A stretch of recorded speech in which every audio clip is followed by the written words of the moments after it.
Right. Um, man, really appreciate you guys. We like doing these interviews, and the last few I did, actually, I don't even like calling them interviews. I like to call them conversations. Right. You know what? It kind of came by accident because the first time I did an interview with Flacco, my wife said I talk too much. Really? Yeah, she goes, I thought you were interviewing him and you're talking half the time.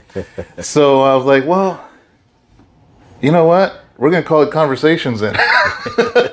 So, but I like it better because I don't know what it is, man. When, like, I've been interviewed a lot of times and I don't like it. I feel uncomfortable. It's not a comfortable feeling, and Because of the line of questioning, or it feels like the spotlight's on you compared to a conversation. Right. It's just two people talking. right? Yeah. So here I am with Toko.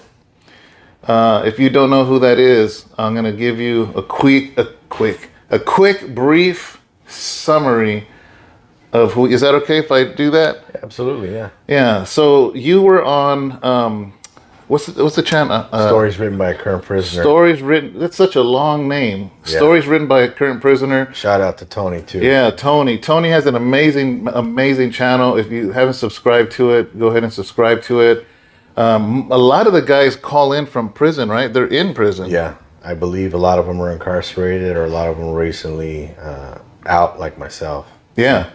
Yeah. Yeah. Oh, I did a story on there too. Yeah. I finally got a chance to hear that, which was good. Shouts out to Flacco too for the interview from convict's perspective. Yeah. Flacco Rojo. Senor Rojo. Yeah. So, but your story, man, has captivated so many people that before we hit record, I told Toko, I said, I don't want you to reiterate the whole story because I want to talk about some other stuff, but man, that story is so compelling. You got to listen to it. I'll have a link to Tony's channel on your video on the description box and on the comments. I'll pin it, but basically in summary, man, and please correct me if I make any mistakes, but Toko was involved in I don't know what you call it, a prison gang things. I don't know. Yeah. Because we're not here to say names. We're not here to do any of that stuff. But he was very deeply involved, and you'll get a better understanding of it when you hear that story on that channel. But that's not even the main focus. What I want to focus on is basically is that you were engaged.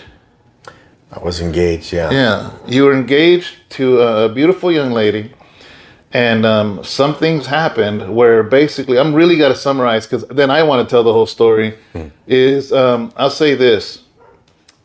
He was called in the middle of the night to go and he heard screaming, and he actually went to that place, and somebody had drugged all the females there, including your fiance of the time, and she was brutalized and taken advantage of. That is correct. Right? Yes. And when you got there, the person that did it was there in the bathroom washing off or attempting to. And I'll really make the long story short. You broke his back. That is correct. And left him paralyzed. Yes. Now, most of people watching this, especially women, are like, that's justice, right? But you ended up doing 10 years for it. Yep, 10 and a half years. 10 and a half years, guys. And again, I really summarize it. If you want to know the whole story, even if you want to pause here, hear that whole story and jump back in here because you'll get a better understanding of what we're talking about. It was so brutal of what happened to her. And man, I kind of, I'm not even sure where to start here, man, because when I heard that story, I remember I heard it myself on headphones first. And I told my wife, I said, you got to hear this. And I kind of forwarded to the part where you got the call, and you heard, is it Regina? Yeah, that was screaming into the phone. I forwarded to that part, which was your fiance's sister. Yes. Right? Who was going out with, is he your best friend? One of your best friends? He was my best friend. He was also involved with the same thing that I was involved with. He had a situation years earlier that, he was putting across, and he had to clear his name as being a youngster coming to prison. And of course, he was cleared, and he participated in the things that we participated in. And then I got to know him on a personal level. Yeah. And we really clicked, and we became friends after the first prison term, which was 7 years the first time around. And he's like the brother that I never had. Wow. And he ended up getting with my fiance's sister, like you mentioned, Regina. So you're dating, what was her name? Alicia. You're dating Alicia. JoJo's your best friend, marrying Alicia's sister, Regina. So you guys they were engaged. They got together. And they met, and anybody that knows JoJo knows that he's a character, and so that was when they met. It was almost instantaneous. That they got together because they kind of balanced each other out. But yeah. So there was our friendship. Yeah. So that probably made So this horrible situation happens. Your friend JoJo was in Sacramento. What city did this happen at? This happened in Santa Clara County. Santa Clara County. Yeah. So this happens. You assault the guy. I imagine. I mean, I can't even imagine coming into a situation like that. I mean, even being a Christian man and a pastor, to come into a room and just to imagine my wife, I would have no words. Right. I can't sit here and say, I would be like, oh, I forgive you. You know what I mean? Like, it is what it is, and you did what you did. And what surprises me, honestly, and this is what I want to talk about a little bit, is the aftermath of that is, why did you get 10 and a half years for basically, I'll say it, doing what every man would probably do? Well, in essence, I still broke the law. I took the law into my own hands. There's laws in place. I first want to give the disclaimer, just like I did. If you guys go check out the other channel, when I dropped the full story, of course, there's a lot of stuff that I left out because of time constraints and because of certain people that are involved, that are still alive, that are no longer active gang members, and so on and so forth. They respect what I did, but they didn't want their names mentioned, and for obvious reasons. And it's not what this is about. This is about a story that I held on to, and that affected a good part of my life, both, on the streets and personally. My life and the way that I lived bled over into my personal life, which, it shouldn't have. And it really wasn't of anything that I was involved in per se. It was just people that knew each other from before. My fiance had a past with this individual that committed this heinous act, and not in a relationship romantically, but they grew up together and went to school. And the long of it was, he already had some things in question from being a teenager. That on his character? On his character, and on how he treated women, and the perversions or the sickness, whatever you want to call it. But nothing ever came about it. Of course, you're talking 30 years ago, where when you're kids, laws were different, and I've always, different time, different era, but it always was in the back of these girls' minds. And of course, when a man like that, or woman, and they have these psychological or whatever you want to call it. I don't have a PhD in any of that, and I don't pretend to understand. Another Christian brother told me a long time ago, you're never going to understand why someone does the things that they do when on that level if it's not in your own heart. It's a wickedness that the Bible talks about. Right. It says man's heart is utterly wicked, and yeah, that's another story, man. Right. But So jealousy, the envy, and the fact that he couldn't have what he desired, and like most people, when they have an opportunity to do so, they'll do it. And unfortunately, on that night, and all those years ago, she ended up suffering the wrath of that, and I reacted. Of course, people will argue irrationally, but I did what any man would do in that situation. I did the best to. I wasn't able to protect her. I wasn't there. as a man, that's what we're always the protector. Exactly. And Especially for women and children. right. Yeah. And on that same token, I'm not a possessive or jealous man. If I'm, was engaged to this woman because I loved her and because she loved me and there was a trust there. Yeah. We've known each other for 15 years and it was just the last 5 years up until the day of the incident that we decided to get serious. And for those few years, we were getting our lives together. She was going to be a nurse and she was celebrating all that. And like I said, I don't want to get off in a tangent with all that, but the aftermath of what had happened was, I zipped my mouth and I took one on the chin and I just ended up going into jail. I have a question though, and I understand you broke the law, I understand, but like there's times where, for instance, a mother will kill a husband for molesting the kid. Mm-hmm. And yeah, she did a crime. Yeah, I get it. But it's brought up in court. Like, she did this because her child was being molested. Like, did that ever come into play, at least on your side or your lawyers? Or like, okay, he did a crime. Okay, we're guilty. Right. But, this is a crime of passion. Right.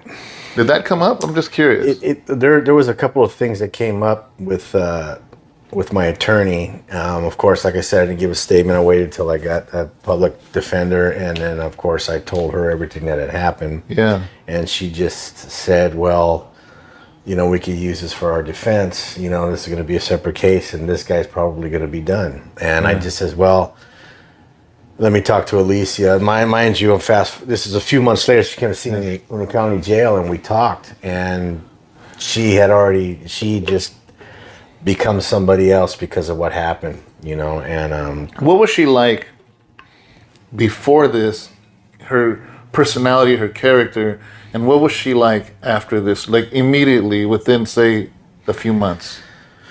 Night and day. Was she introvert, extrovert before? She was both. She was extrovert when we were out. She was the life of the party. She just was very... Love to laugh? Or? She loved to laugh. She, she listened to a lot of your, lot of your guys' music, you know what I mean? And the laugh, the infamous laugh. Her and her girlfriends would ha ha ha ha ha, Would they? Yeah. You know what I mean? On especially on the song Enter the Dark Room, because when you're talking about selling CDs and the laugh, all the other things, that... She just, she was just a very, very, she was very lighthearted extrovert. Yeah. But when it came time to matters of the heart, or she was the one out of the two of us to be like, hey, we, let's hang out this weekend. I don't want to be around anybody. We haven't had any us time, and then we would introvert sometimes for a couple of weeks and just do our own thing. And she'd grab my phone and she would turn it off. And does she have hobbies? She had she was a big, big, big fan of R&B music.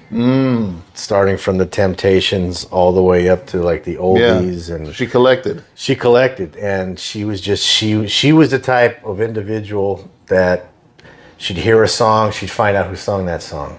Then she'd find out the year that it came out. Then she'd find their actual album.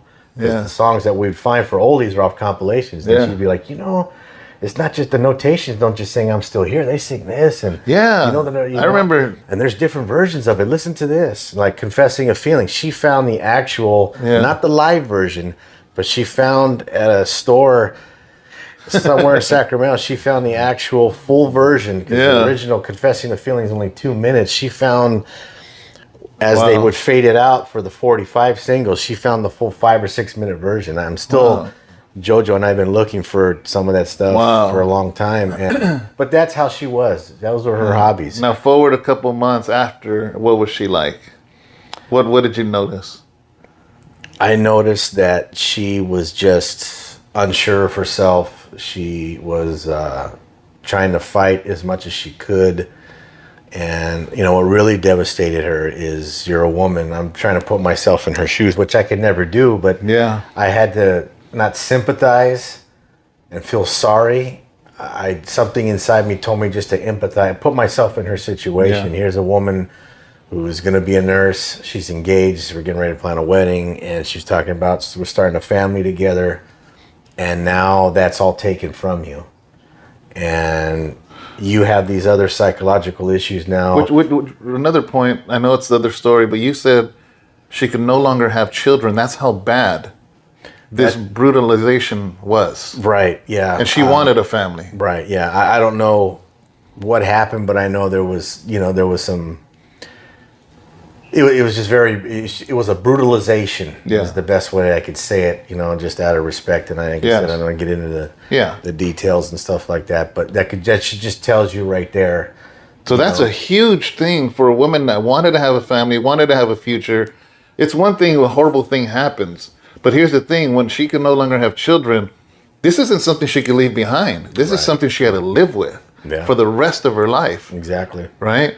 You know, and it's like, I remember my wife was molested by her own biological dad. Her own dad. And she shows me pictures, man, where when she's little, she was happy, smiling, playing, and all of a sudden all the pictures changed. And Yeah. she's just a sad, quiet little girl.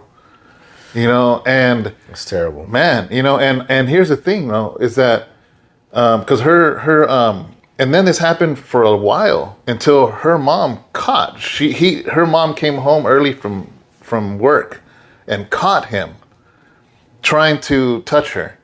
She saw it through the window, and she almost killed him. Almost pulled the knife and chased him. You know, and it just whole family, you know, fell apart. And I don't mean to talk more, but basically from that moment when the smile went away, all the way to the point that I met her. She would probably tell you that that smile never came back. You know, she lost it.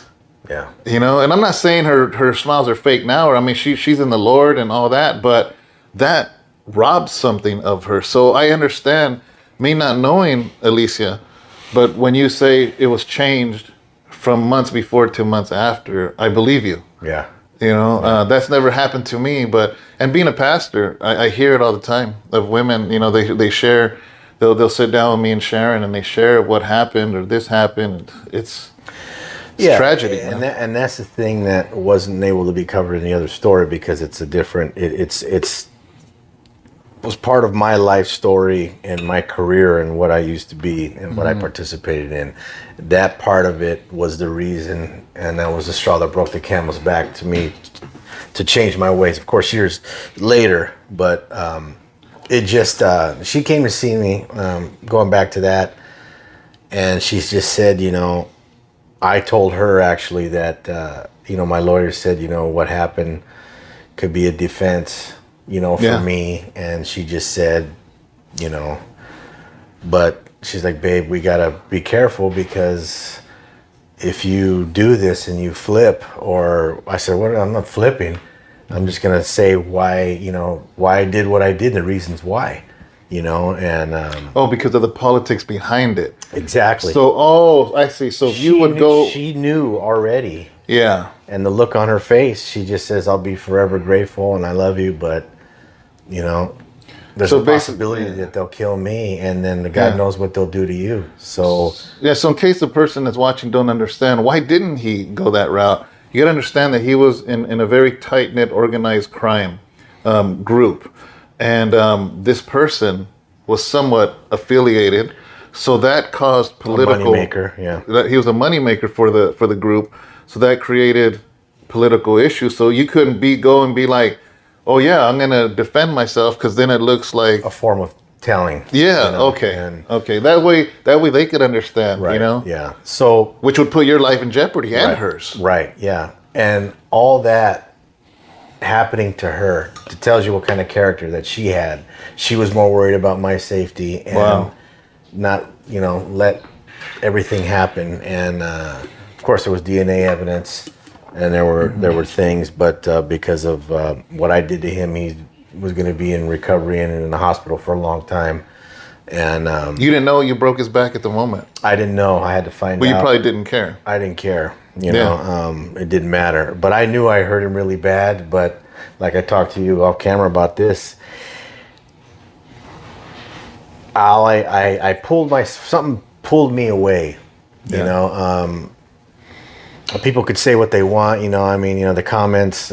People say things, and for the most part, a lot of you have been very supportive of it. But people always comment about what they would do, and I respect it. Everybody's entitled Yeah. to their opinion, but unless you're in that situation, unless it's your daughter, it's your wife, it's your sister, whoever, they call you and you hear something like that, either two things are going to happen. You're going to react or you're not going to react. Yeah. And I'm not saying that I'm, the baddest guy in the world. Anybody that knows me knows that I've always moved in silence. I don't talk about the things that I used to do, because all those things, and that's just another story for another time, those affected me as well. Yeah. Because, it's not like Hollywood, not only do they not give a good depiction on gang, brown people, Hispanic, whatever it is, Yeah. but it's just a constant. It's a constant mockery and stuff, and it's just not true. It's not true.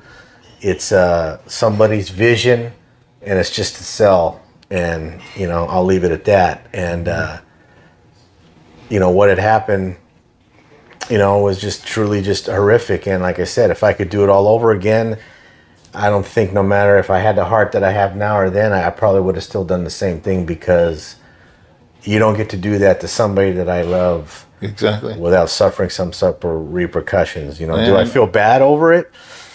Could I handle it different?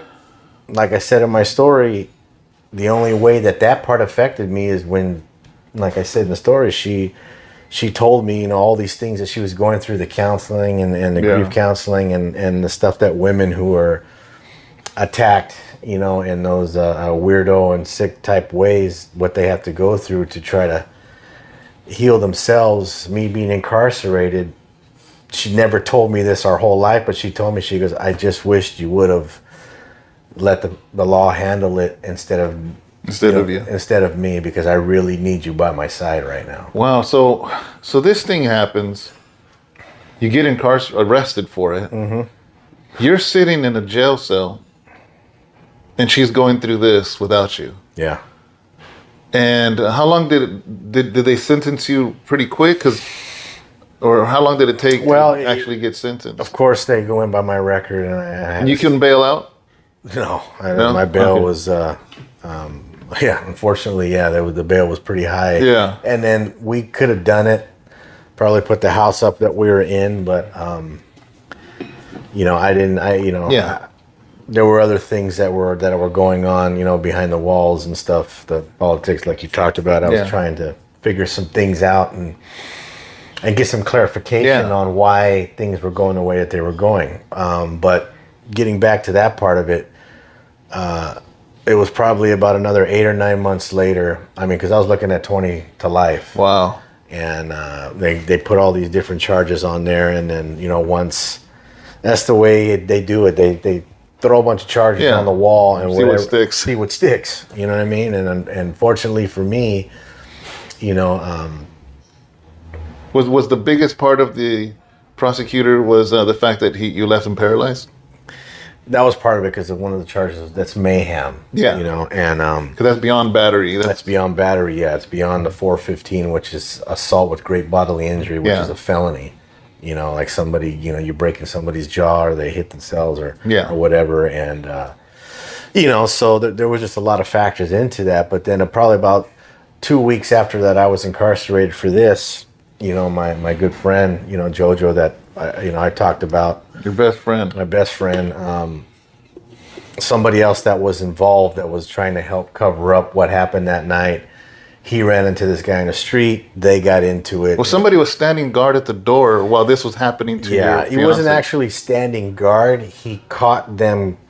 He caught the individual taking Alicia to the room and just said, "Hey, homie, Oh. you know what? Don't let anybody use the bathroom in here. Just kind of make sure." He goes, I'm gonna make sure she's okay and stuff like that. But I'm gonna lock this door, so if anybody comes, you know, I just tell see. them to get away." Which later on, you know, in his statements, he knew it was wrong. Oh, really? And but he was gonna back up his friend. But once Yeah. he found out everything else, of course, he backpedaled. But still, when all the court Yeah. transcripts and everything came forward, people tried to get in there, but he did keep them away. So So- Jojo zeroed in on this guy, and So Jojo went to prison too. Jojo ended up getting locked up, and then we were both there in the county. But he jail. was in Sacramento He was in when this Sacramento. happened. He was in Sacramento, and when this happened, he came down to my aid, a unbeknownst to myself at the time. That's a good 2-hour drive, right? Yeah, it's a good 2-hour drive. He came in his work truck, you know, company name and everything else. And the Wow. Regina had to calm him down and tell him, you know, hey, this is what's going on. And last time I'd seen him, I was at the hospital, and he had told me, you better get out of here because the police and stuff like that are going to come. We were at to the hospital situation." with Alicia. Yeah, So Jojo, not only did he love you as a friend, yeah, he loved Regina and he loved Alicia. yeah, The three people he loved. yeah, exactly. You And know, and seeing you hurt and them hurts him. yeah, And of course, being from the streets, we're gonna react the way we're gonna react. right, That's just kind of the street code. right, exactly. Yeah. Yep. So you're in jail. You get sentenced to 10 years, whatever. I took they offered me, this is the best that's going to happen. You know, you get your second strike, you go back, and they tried to do a Romero, but because it was violence, Yeah. that was denied, and I got the second strike. I got 10 and a half years. And then Jojo ended up getting 9.5. Again, the biggest misconception, they're all three separate cases. What I did to the individual, That's what one the case? individual did to Alicia, That's another case. and then Jojo, what he did to the individual's friend later on down the line. So it's three separate cases. How much time did Jojo get? He got 9.5. Oh, close to what you had. Yeah, he got 9.5 on 80%, and Wow. All right, guys, we're back. Sorry, apologies. We had air-conditioned people. The air condition upstairs went out, and come to find out, one of the air conditions guy just a year ago got out after doing 27 years after a 187, which is a murder. And so we were just out talking to him really quick, and man, you know, we exchanged numbers because he's like, my wife told him that what we were doing was back actually giving the testimony, and might be, you guys might see him, you know. Yeah. I could like to hear a story because he's a believer. After 27 years in state, he gave his life over to the Lord. That's all I know. I don't know anything else, but I will be getting a hold of him. So we're back here, and I'm not sure exactly where we left off. I think we're talking about the 10 and a half year sentence you got. What was that like for you, man? What was that like for you? Her, after she went through that and her character changed, her personality changed, that must have been anguish. Being, you basically had your hands tied. Yeah, yeah. That's the thing that a lot of people don't talk about is, well, for a good reason. There's nobody to talk to it about too, and who's going to listen, right? They're listening. I never, yeah, and they're listening. But you know, no one comes over and says, you know, hey, how you feeling? Or, you don't get any of that. You just kind of, like I said, that's, you know, the biggest thing is I just took it on the chin. You know what I mean? I never made no qualms about it. I wasn't trying to get out of anything. But what did that feel like inside, man? Inside, in who you are.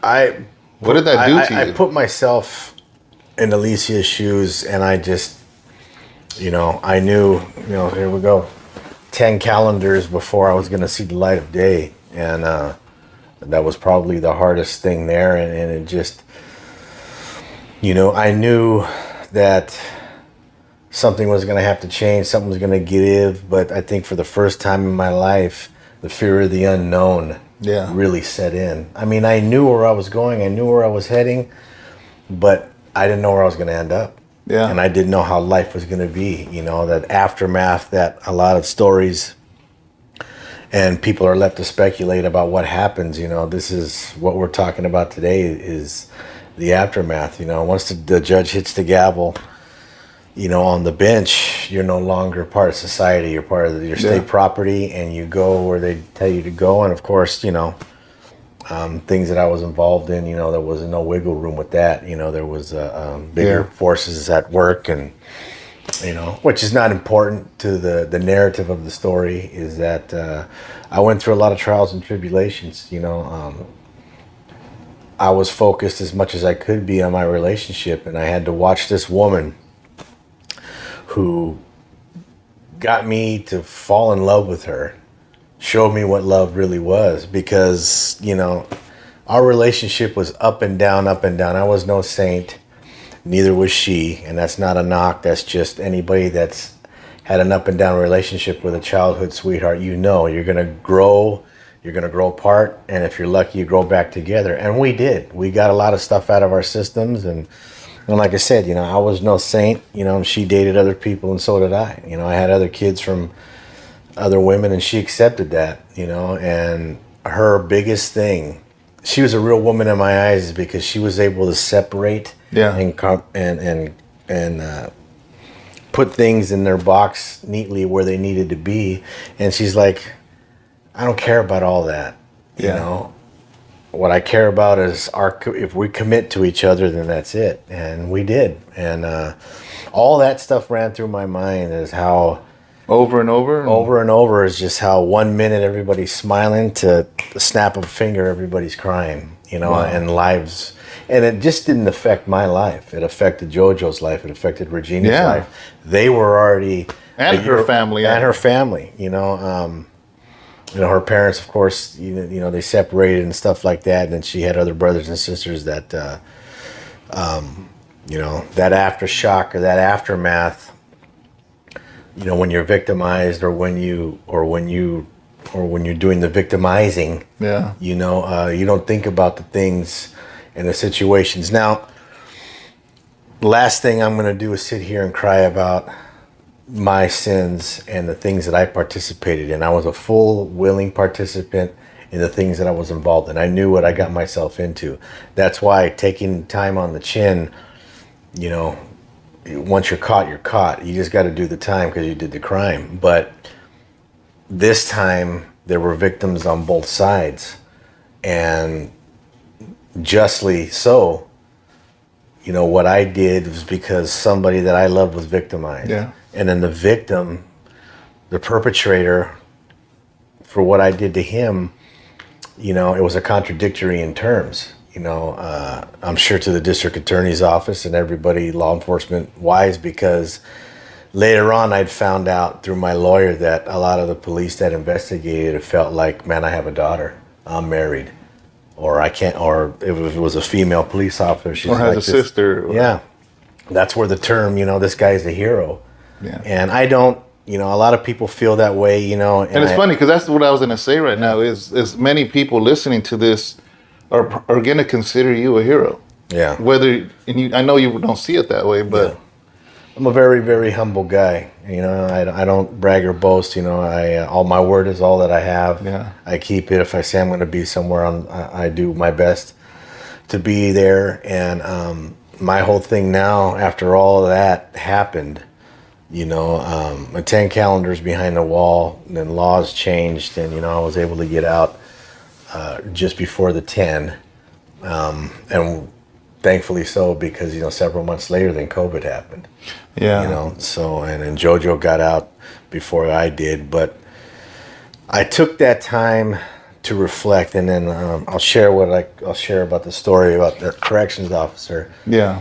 I remember when my life was coming full circle again, probably about 4 years into it, when when I made a decision to walk away, so to speak, and and there were certain things that I had to do. I was in my mind conflicted with, I still had about 4.5, 5 years left at the time when all this was going on. And I remember being in the hole and in administrative segregation, the 23-and-1, and I was in the shoe. And I just remember the things that would go on in there. It was a different time. I hadn't been to prison, mind you, in several years. So you were out. There was a big gap. It was a big gap. I got out the first time in 2001. I went back on a violation, 2002, turned that into 9 months after a situation happened and catching more time. And then after that, I went back on another violation in 2006, and I did a full year on that. And I had a DA referral on that one, and I ended up turning a 6-month violation into a year violation. The district attorney didn't pick it up. And by that time I had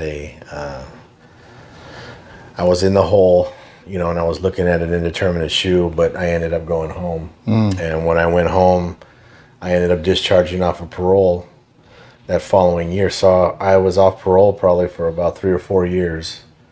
And this is before all this happened. This is before all this happened. This happened in the end of 2008, early 2009. And by the time I ended up in the state prison, it was all said and done, it was almost I think it was January of 11. But they gave me the credit and so on and so forth. So, but when I sat in the hole, and some of the other fellas and some of the other homies, they all knew why I was there. And they knew the problems politically wise, according to prison politics, what it caused me, the grief and everything else. And I was just tired.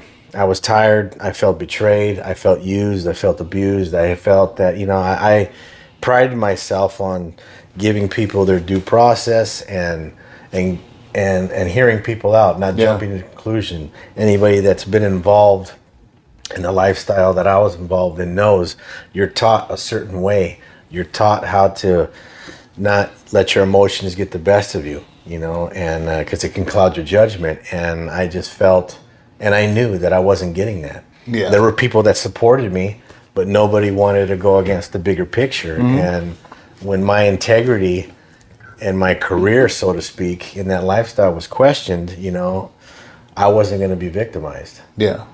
And so I moved swiftly and, and resorted to violence. And this is in prison. This was in prison. And that's when, I made my decision to go to the other side, and live. And I never forget, I had been in the hole probably about 3 months. And they're trying to figure out what to do with me. And one correction officer, they're privy to your C file and they know what you're there. And he just says, listen, man, he goes, I respect who you are. And I see how you do things on the tier and, you don't give any trouble and stuff. But then I seen your C file and I know why you're so quiet. You conduct and you carry yourself a certain way. And I just says, I appreciate that, but, what are you trying to ask me? He's like, I know why you're in here, man. And he's like, you see this scar on the back of my head? And I looked at it and I says, yeah. He goes, I was once an arrogant and ignorant corrections officer. And I was young and I thought that I was, a badass, and I got put in my place.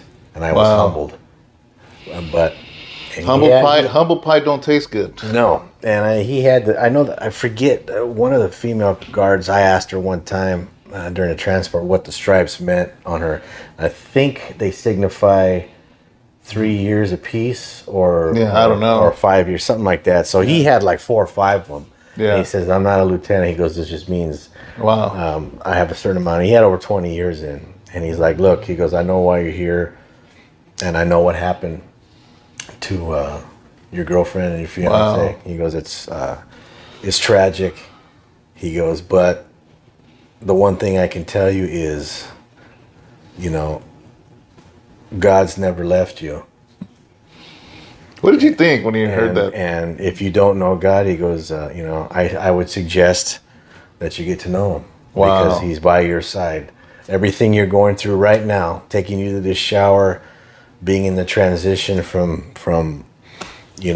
becoming your own man. He goes, Because he let you come out to take a shower, which, guys, when you're in the hole, that's a big deal, right? Yeah, it's a really big deal. You're So supposed to get it every day, Yeah. but it don't always work that way. Yeah. You'll be lucky if you get a shower. So real quick, I do want to say this, guys. How many times have I preached that the walls of prison cannot stop the message of God?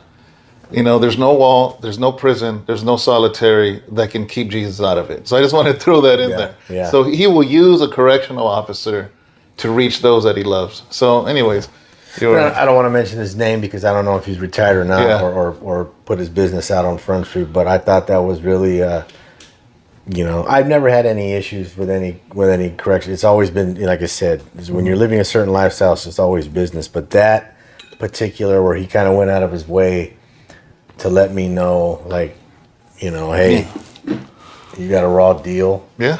But Them COs don't have to do that. they don't have to do that, But they do recognize. I'll say this much: Yeah. they recognize someone that doesn't give them problems, and Exactly. they recognize someone who stands his ground. Yeah. And like I said, I wasn't the biggest, I wasn't the baddest, but you weren't going to move me, and you weren't going to put me in a situation, and I didn't participate in the riffraff games and the hollering and the shouting. I didn't do that. Like I said, I moved in silence.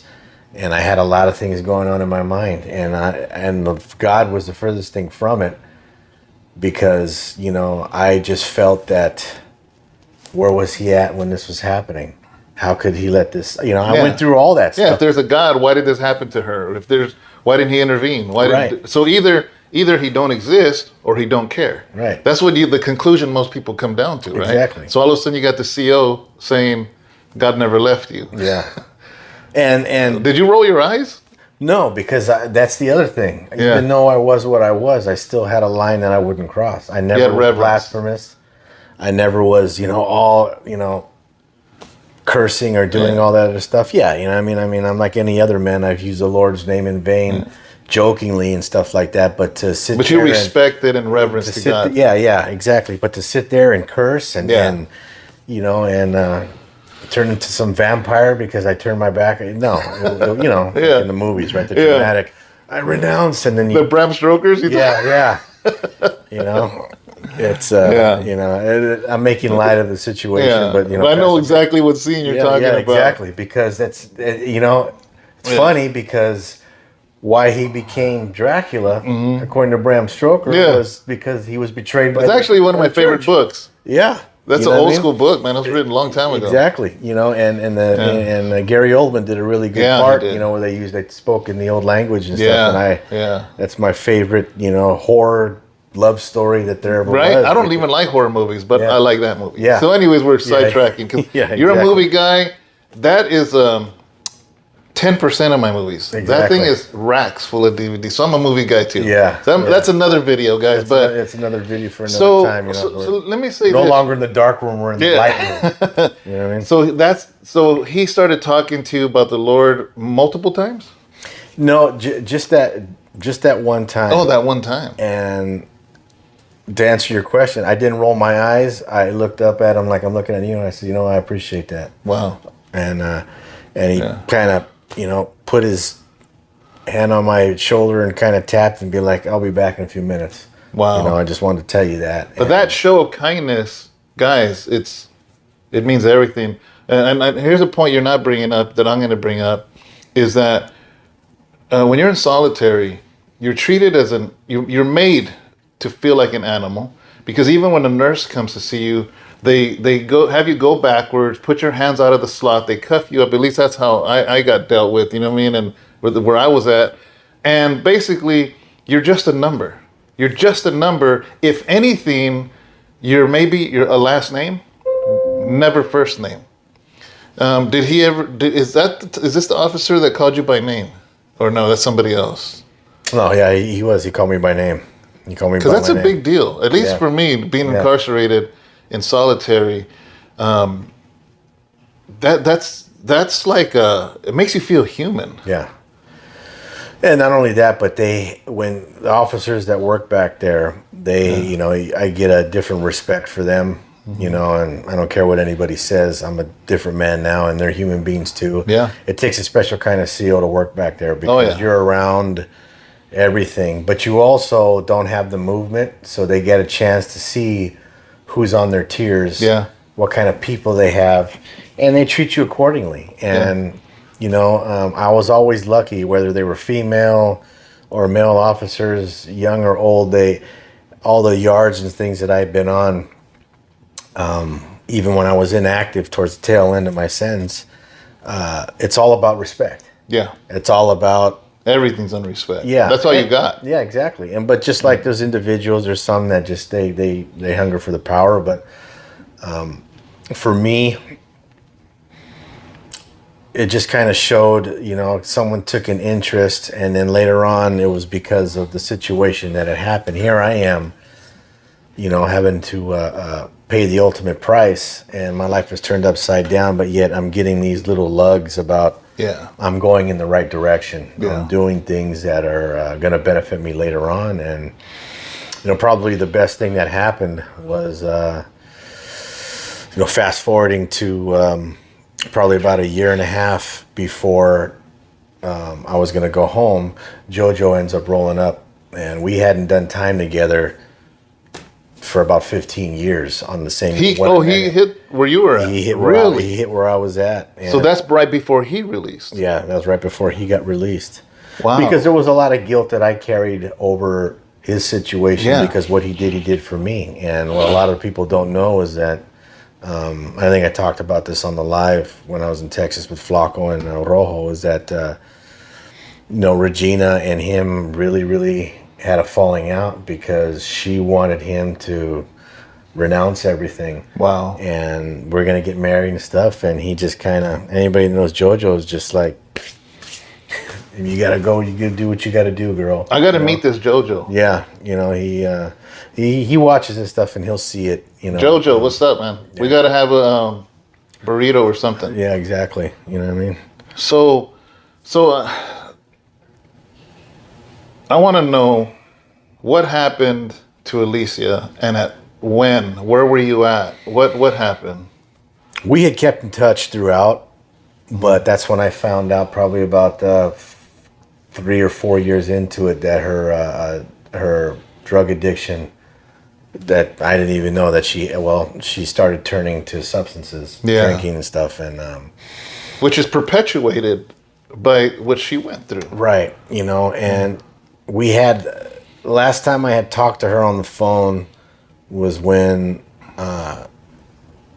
I had made it down to Tehachapi, and I called her and we got to talk a couple of times. She was actually there because got close with Regina just to keep in touch with the family, because I didn't have too much family of my own. We weren't close.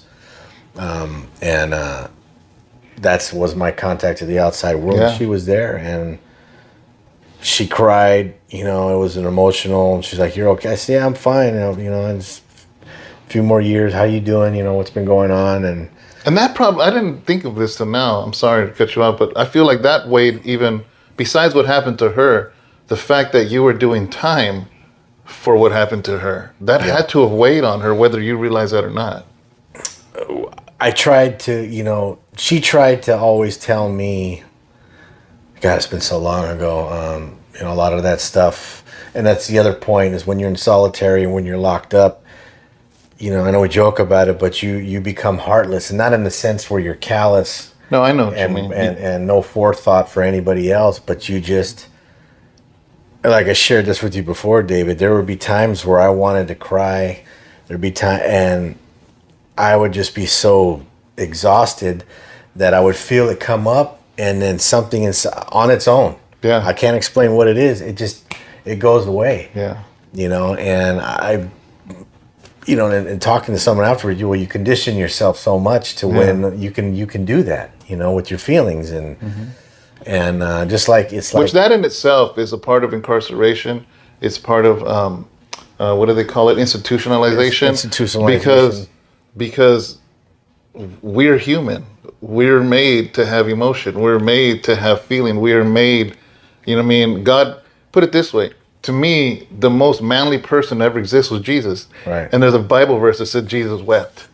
That doesn't mean he had a couple tears. He wept. That means he mourned, you know what I mean? With Right. passion. So anyways, yeah, it's a form of institutionalization that you couldn't cry. Right. And it's the same properties or perpetual stuff that goes on in your brain when you're learning a new language. Yeah. When you memorize certain things and you can translate English to Spanish or to Tongan or Samoan or Cantonese or whatever. And to the naked ear, for lack of a better term, or someone doesn't understand, so how can you talk so perfect English and then you can talk this other language? Well, it takes repetition. Yeah. So the same things that go on in the human brain or the body or the soul, however you want to use it, is the same things that cause me to, okay, you recognize this, but something inside of you suppresses that Yeah. to protect your blood pressure, you're having a stroke, whatever it is, you know, and those are the things that nobody talks about, you know, because, you know, I'm single. I've been that way since I've been home the last 2 years. I've thrown myself into my kids' work and getting myself and being self-sufficient.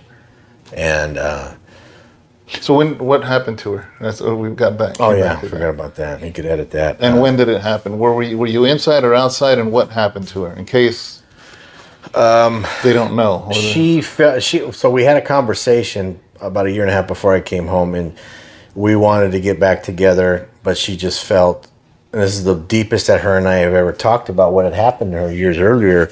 She just felt that she wants to, she misses me, she longs for me, the physical touch and everything else Yeah. that makes a man and a woman be together. But she knew it in her heart that I wouldn't judge, but her mind was telling her that she was less than, I wasn't going to love her because she was dirty, because of what had And happened. that guy, that's a lie of the devil. That is a lie of the devil, because the enemy always wants to tear you down, and he will make you believe something about yourself so you can never rise to what God called you for. Yeah. You know, so yeah, man. That's, my wife tells me the same stuff. That women, man, when something happens to them, they feel less than. They feel less than a woman. They feel less than, or they see no worth in themselves. Right.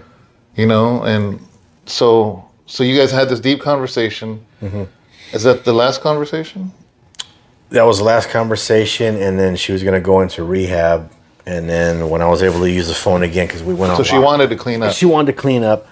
And so, you know, long story short, she obviously it didn't happen. I came home and she was out there, you know, ripping and running, doing what she was doing. She had been estranged from the family, and she hadn't been in contact in over a year.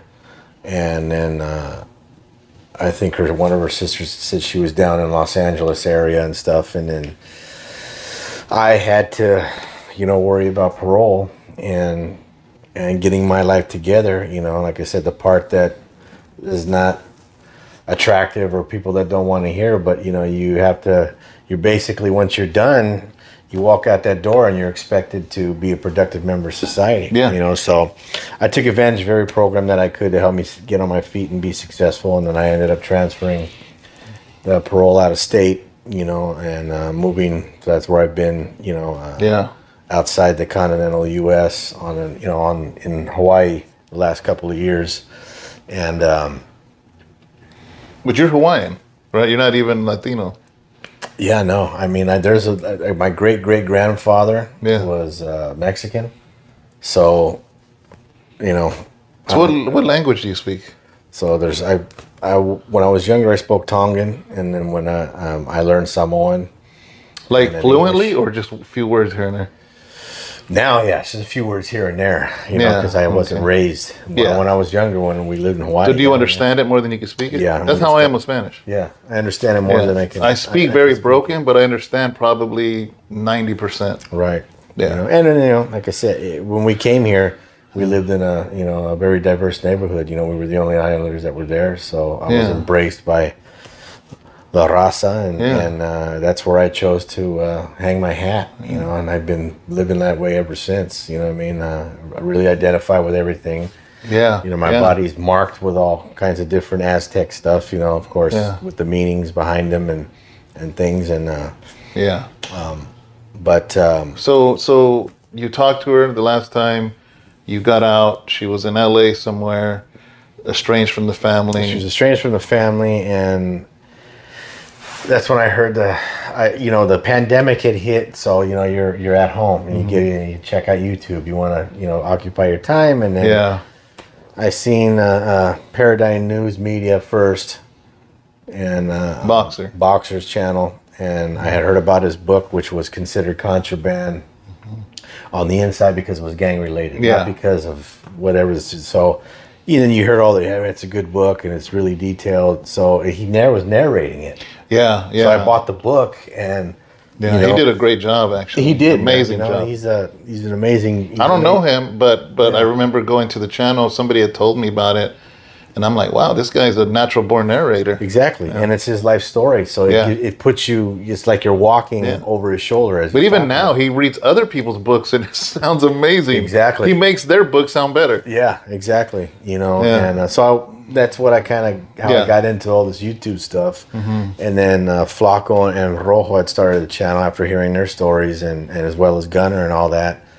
And I just started, there was some stuff that Flaco was talking about that I could relate to. And, Yeah. and he'd have his lives and we would have conversations. Yeah. And then And you still didn't know about Alicia? I still didn't know about it. And then I had shared with Flaco, and then we actually talked on the phone. And I knew about his situation, what happened with his first wife. It was kind of one and the same, and It's very similar. very similar. And then he was very up there, in the things that In the organization. in the organization, and for that to happen to him, Yeah. so we related and we became friends. And He's a good brother. he is. He's a really good brother, and I don't put that lightly, man. He really does push the unity, and he really does push positivity, and he wants to see people succeed, if for no other reasons, how he gives back. Yeah. For all the years that he lived a different Yeah. way. And a lot of people don't say it, but I'm gonna say it is that because of Flaco, many people's channels have flourished. Exactly. And whether many it's of us have relationships now outside of that. I mean, I already had my channel for 10 years, but talking to him and him helping let people know about my channel has helped it grow, including other people's channels that some of them are surpassing his channel, but they can never take away the fact that Flaco was one behind it. Yeah. Helping and pushing and encouraging and saying you can do this. And he sat with me with the YouTube. He's like, did you know you can check the analytics? Did you know you can do this? Man, he breaks it down. So anyway, so back to Alicia. Yeah. So I ended up doing the story a couple of months ago. Right before summertime, and I wanted to reach out to JoJo and some of the family before I did that, because I had told Flaco, listen, I'll talk about it, but I got to get some clearance about using some of the names, because we're telling my story Out of respect. Yeah, out of respect, because there's a couple people in my story that I don't know where they're at this time, and then her family. And he's like, absolutely. So when I did it, we did it in 2 or 3 parts, which was edited into two separate episodes. I found out Regina had reached out to me after about a week, and that's Alicia's sister. Alicia's sister, and then she had told me that she goes, we didn't know how to get a hold of you. You don't have any social media. She goes, but we lost Alicia a year ago. So the pandemic had happened, and then a couple months later they had found her in LA. She was deceased, and it was from an overdose. So you were out already? I was out already. I was out a few months already, but I didn't find out till well over a year afterwards. But all that, her death brought all of us together. and bought JoJo and Regina. You know, were able to mend some fences, and they're actually spending time together as we speak. They have been. You know, there was a lot of things that were in between all of us. That it's hearsay and you know, and you have too many people, it spoils the soup. Too many hands in the soup spoils it. You know what I mean? And well, you know, it was just so there's a reunion -1. There's a reunion -1, and you know, the one thing I think I told you when you and I met, and I'll share this with the audience, is that I've been so focused on everybody else's happiness, my kids, and really just trying to focus on what I was before, turning all that negative into something positive. Now, this is not you know, everybody has their own freedom of choice. I'm not here to badmouth anything. My life is just, I am just who I am now as a man. And if I can give back and help another man or another woman, be afforded the opportunities that I was given to turn things around, I'll do that, you know. But this is in no way, shape, or form, you know, a poor me. This is just a very real thing that happened to me. And obviously, you know, in the comments, you talked about this, other people's their channels. This happens a lot more than we know. You know, it does. And it gets swept under the rug because it's not.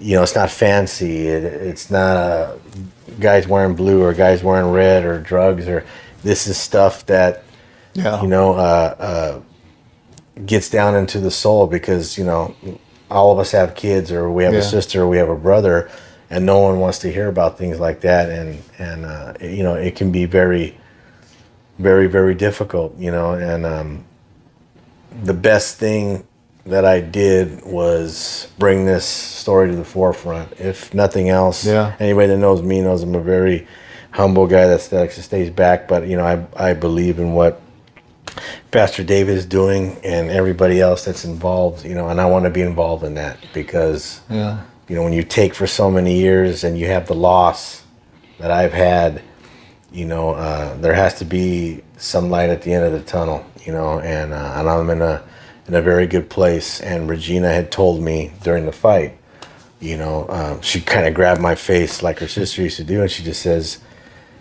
you know, you need to move on, and you need to be happy. You deserve to be happy like me and your boy. She pointed to Crazy JoJo, and she's like, we're getting a second chance, and my sister would want you to be happy. She goes, it does no good for a guy like you, with the heart that you have and the respect that you have for women, to stay somewhere in a chair and isolate yourself. And respect for women is something that is unfortunately extinct sometimes. You know, I don't know if you ever noticed. Did you ever notice I never disrespected women in my songs? That was one of the reasons why all the women in my life love this guy. You know what I mean? You know, the guitar riffed, but the fact that he never, you know, I didn't cuss. He didn't cuss. You know, he had that unique voice, and when he was angry, and when he did make songs about stuff that he was angry about, he still didn't swear. The women thing, man. My mom, my grandma, my aunts were the hub of the family.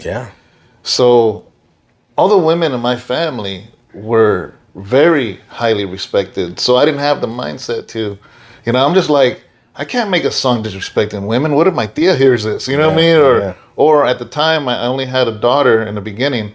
Like, she's gonna grow up someday. You know, I don't ever want to be like, not be able to show her my music, you know? And it's like, so, you know, kind of coming to maybe the last 10 minutes or so, I do want to say and reiterate what I told you even before when we had lunch, man, is that not only, you said something right now, you said that Regina said that her sister would have wanted you to be happy. I'll go even deeper, man, is that the Lord wants you to be happy. The Lord wants you to flourish. The Lord, it's like all this stuff you went through. If there's no God, then what's it for? You know what I mean? But if there is a God, then He has a purpose for each of us. You know, everything I went through, everything, you know, I remember having a conversation with Gunnar in an interview, and I told him, I'm like, I asked him, would you ever change anything? And he said, no. And I said, I agree. Because if I would have changed something in my past, it would have changed who I am today. Yeah. You know, and I'm glad that we are friends. You know, I'm glad that we have communication. I'm glad that I can learn off of you, and you can learn from me. I'm glad you showed up to Sunday service. Yeah.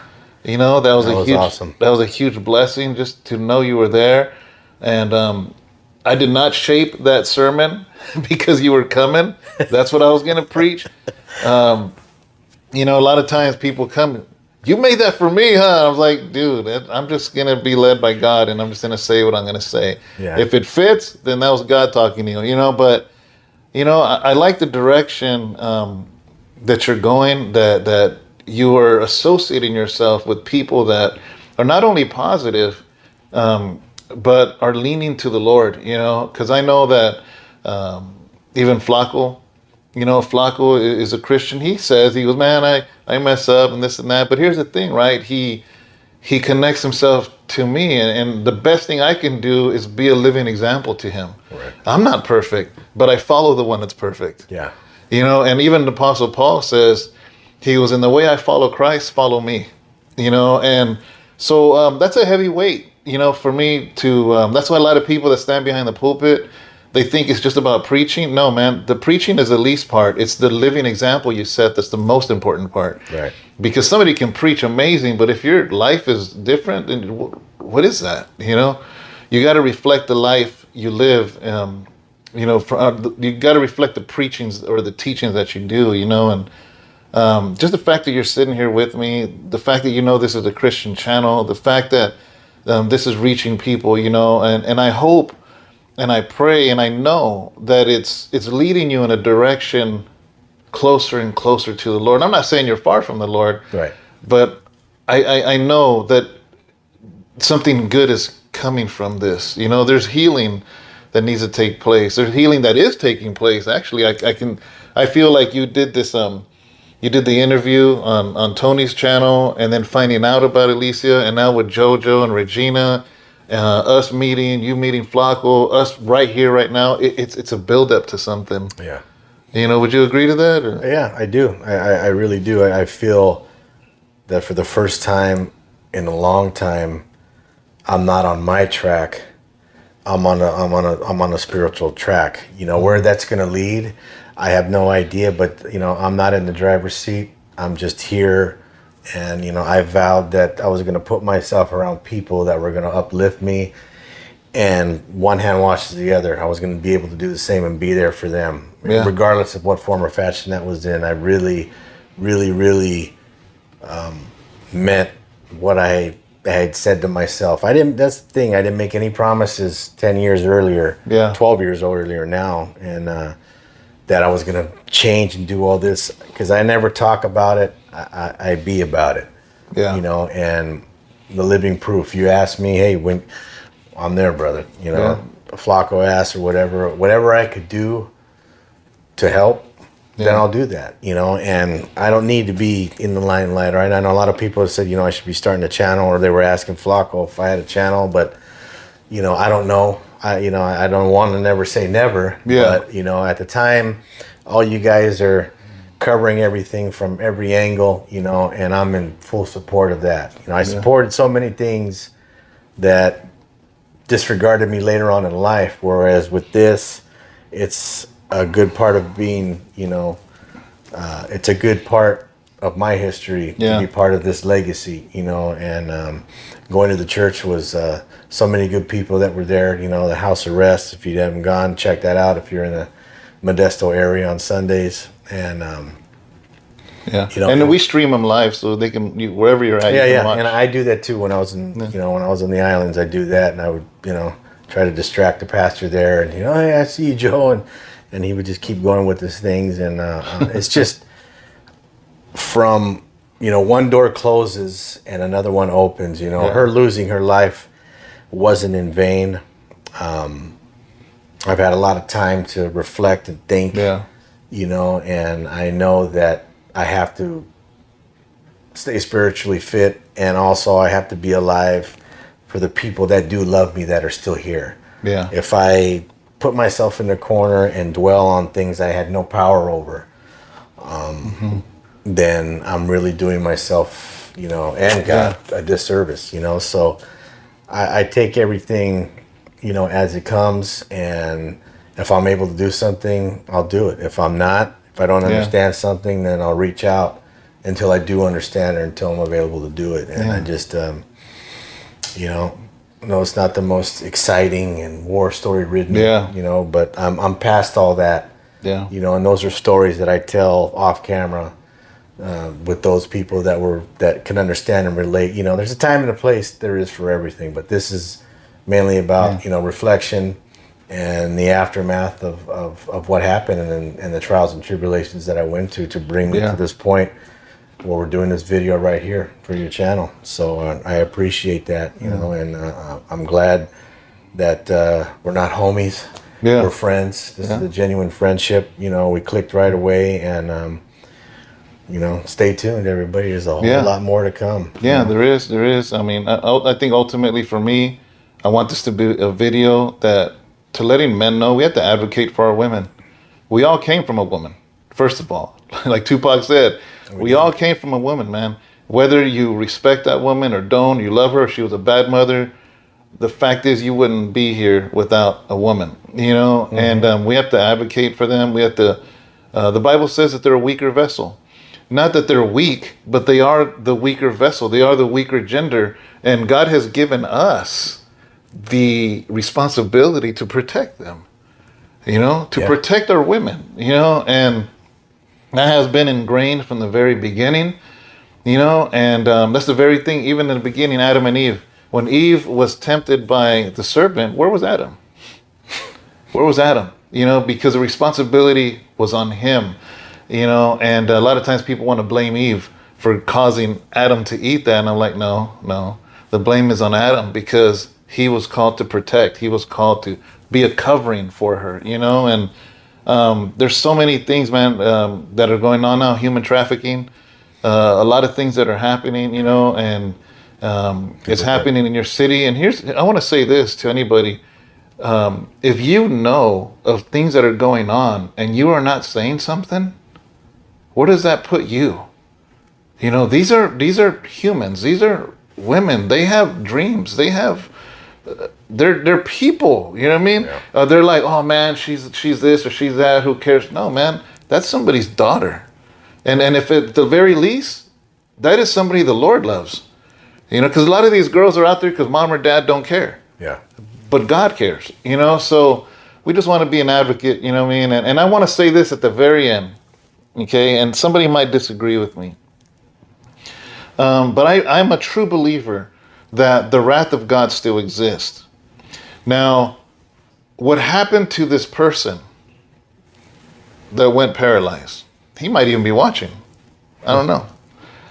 I will say this, the Lord loves you, but if you losing your abilities meant this not happening to somebody else, that's the wrath of God. That God used you as an instrument to stop this person from causing this to more people. Does God still love that person? Hey, maybe this happening will bring that person to God, but you know what? The wrath of God still came upon where you are not going to be, you're not going to do this to anybody else. Does that make sense? Yeah, it does. I never thought of it that way, but hearing that in that context, and I'm a true believer that the wrath of God still exists. A monster had to be stopped, and my wife, being a victim of this, I guarantee will agree. I guarantee will agree. And my wife is the most loving person. Will she want that person to get saved? Yeah. God's like, listen, my wrath is going to come and stop you from doing what you're doing, but I'm not going to take your life, because the Bible says that God does not find joy in anybody not being saved. He doesn't find a joy in that, but he will stop you to keep you from doing it. Yeah. But yeah, man, I guess that's pretty much it. One last thing, guys, is I have a book that I'm about to make into a movie. Can I share that part? Sure. Yeah. Okay. I wrote a book back in 1999 with my first drug case.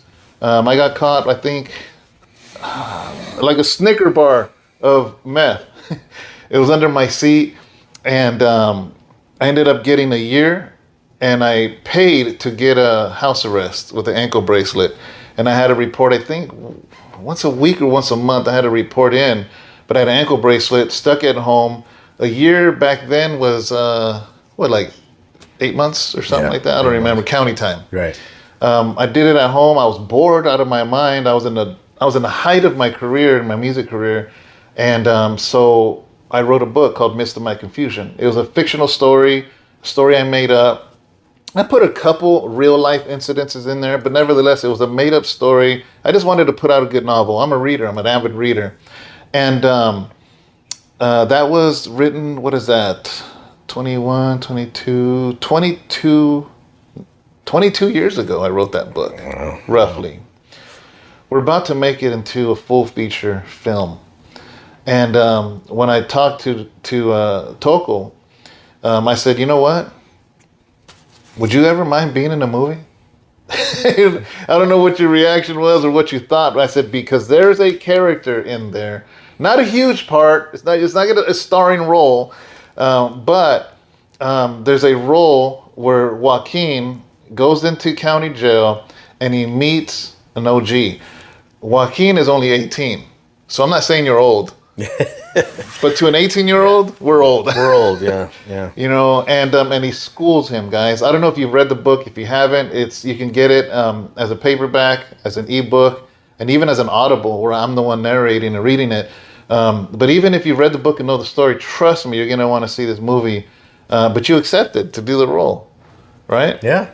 Absolutely. Yeah, it's going to be awesome, guys. I'm thinking in the timeline of probably filming it toward the end of this year.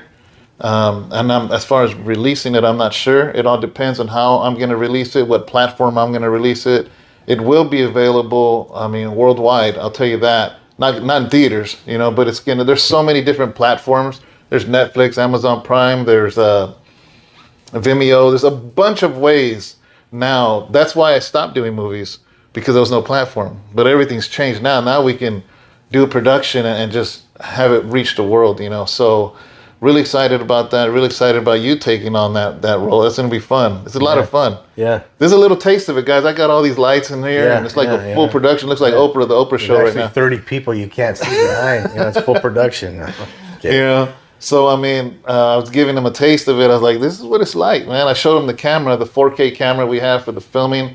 That's going to be for that movie. Not this camera. This is my phone. But anyways, guys, there's going to be more to come from Tokol. He's been doing different interviews, different lives.